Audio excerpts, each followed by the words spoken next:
네, 성폭행 혐의로 4명의 여성으로부터 고소당한 배우 겸 가수 박유천 씨가 어제 오후 경찰에 출석해 8시간 동안 조사를 받고 오늘 새벽에 귀가했습니다. 네, 박 씨가 첫 번째 여성으로부터 고소를 당한 지 20일 만이었는데요. 신세롬 기자와 자세한 얘기 나눠보겠습니다. 안녕하세요. 네, 안녕하세요.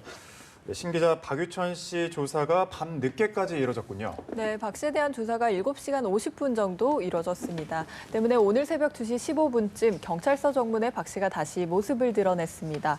다소 지치고 창백한 표정의 모습이었던 박 씨는 취재진의 질문에는 답변하지 않은 채 곧바로 청사를 빠져나갔는데요. 네. 혐의를 인정하는지 또 억울한 점은 없는지 묻는 질문에 대해서도 묵묵부답이었습니다. 박 씨는 일련의 조사 과정에 성실하게 임한 것으로 전해졌습니다. 그러나 첫 출석인 만큼 경찰은 많은 조사를 하지는 못했다고 답했습니다.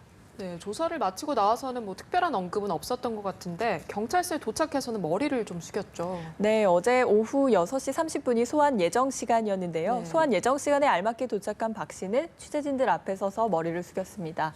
30분 전 사회복무 요원 근무를 마치고 근무지인 강남구청을 빠져나왔고 집에 잠시 들른 박 씨는 소환 예정 시간에 맞춰서 경찰서에 도착했습니다.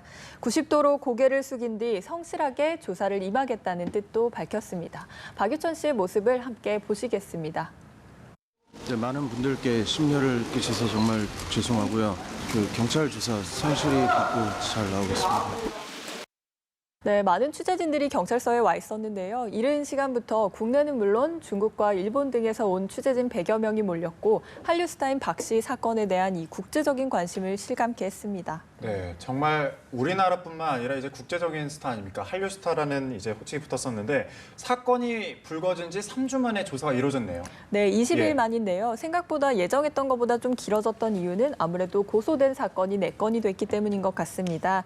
이 경찰은 당초 오전 10시로 출석을 통보했지만 박 씨 측이 근무지 이탈로 출석 연기 요청서를 넣었고 퇴근 후 출석하겠다는 입장을 전했다고 설명했습니다. 당초 경찰은 고소인과 여성들의 참고인 조사를 마무리한 뒤에야 박 씨를 부르겠다라는 입장을 전했었는데요. 이 때문에 이 박 씨의 조사로 인해서 이제 조사가 어느 정도 마무리 단계에 이른 것이 아니냐 이런 관측도 나오고 있습니다. 네, 이 경찰의 조사는 그러면 구체적으로 어떻게 좀 진행이 되는 겁니까? 네, 경찰은 우선 어제 박 씨의 구강세포를 채취했습니다. 네. 첫 번째로 박 씨를 고소한 여성이 자신의 증거물로 속옷을 제출했기 때문인데요. 이 속옷의 DNA와 대조해서 성관계가 있었는지 여부를 먼저 조사하고 있습니다. 하지만 사건의 쟁점은 이 고소한 여성들과 박 씨가 성관계를 했는지가 아니라 이 성관계 당시에 강제성이 있었는지의 여부이기 때문에 DNA가 실제로 일치하더라도 혐의를 입증하는 데 큰 의미를 갖지는 못할 것으로 보입니다. 또 박 씨가 받고 있는 성폭행 혐의가 앞서 말씀드린 것처럼 한 건이 아닌 4건이기 때문에 이 한 건 한 건 모든 조사가 이루어져야 하는 상황이고 또 이 때문에 새벽까지 조사가 이루어졌습니다. 경찰은 첫 조사로 많은 것을 밝혀내지 못했다고 말하고 있습니다. 네. 때문에 추후 몇 차례 소환이 더 불가피하다는 입장을 재차 전하고 있습니다. 우선 성폭행 혐의와 관련된 조사를 한 뒤에는 이 박 씨가 무고와 공갈 혐의로 첫 번째 고소 여성을 맞고소한 상황이거든요. 이에 대한 추가 조사도 이뤄질 예정입니다. 네, 앞으로 이제 박유천 씨에 대해서 몇 번의 더 조사가 이루어지겠군요. 강제성이 이제 중요하다고 했는데 처음 고소한 여성의 경우 이 소치소도 그렇고 또 진술 번복도 하지 않았습니까? 뭐 여러 가지 무슨 일이 있을 것 같은데요. 예. 네, 첫 번째 고소 여성의 경우 진술이 계속 번복되고 있습니다. 이 성폭행 혐의와 같이 양쪽의 주장이 상반되는 경우에는 예. 일관된 진술을 하는 것이 매우 중요한데요. 처음으로 박 씨를 고소한 A 씨의 경우에는 이달 4일 오전 한 유흥주점 방안 화장실에서 성폭행을 당했다고 주장했었습니다. 직접 고소장도 냈고 또 증거도 제출했지만 돌연 고소를 취소하고 싶다는 의사를 전하면서 강제성이 없다고 진술을 번복했습니다. 당시 경찰은 성폭행 사건은 신고죄가 아니기 때문에 신고자의 의사와는 상관없이 계속 수사를 벌이던 상황이었고 이 수사 중에 2차례, 3차례, 4차례까지의 성폭행 추가 고소가 이어졌습니다. 하지만 이 첫 번째 고소 여성의 경우 어제 경찰의 진술에 따르면 이 1차 진술 이후에 진술을 할 때 또다시 고소장 취하와는 다른 의견을 제시했다고 하고 있습니다. 또 네 번째로 고소한 여성의 경우에도 또 다른 진술이 나온 것으로 확인이 되고 있고요. 네, 그렇습니다. 고소인들의 진술이 일관되는 것도 중요하지만 어쨌든 피의자 신분으로 조사해야 되는 이 박유천 씨의 진실성 여부가 또 중요할 것 같습니다. 네, 어제 조사를 임하는 과정에서 박 씨는 성실하게 답변했다라고 경찰이 답을 해주었는데요. 네. 이런 걸로 미루어서 이 박 씨에 대한 진술성도 좀 일관성 여부를 확인하는 작업이 나중에는 이루어질 것으로 보입니다. 즉 거짓말 탐지기 등의 조사 기법이 동원될 수 있다는 대목인데요.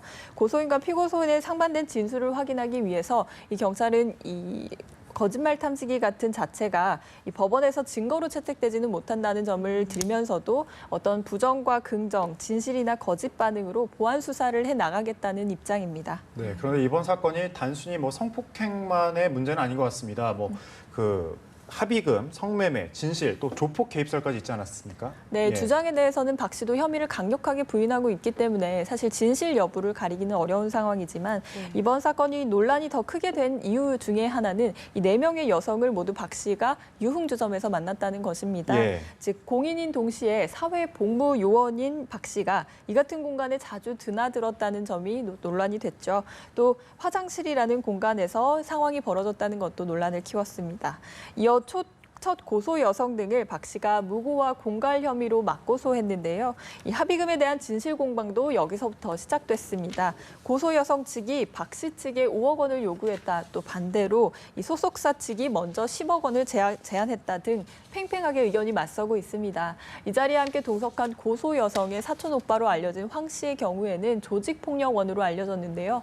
황 씨뿐 아니라 그 소속사의 대표인 백창주 대표의 부친도 폭력조직원으로 알려져 있죠. 그래서 조폭이 얼마만큼 개입했는지 여부도 이 사건의 쟁점으로 떠올랐습니다.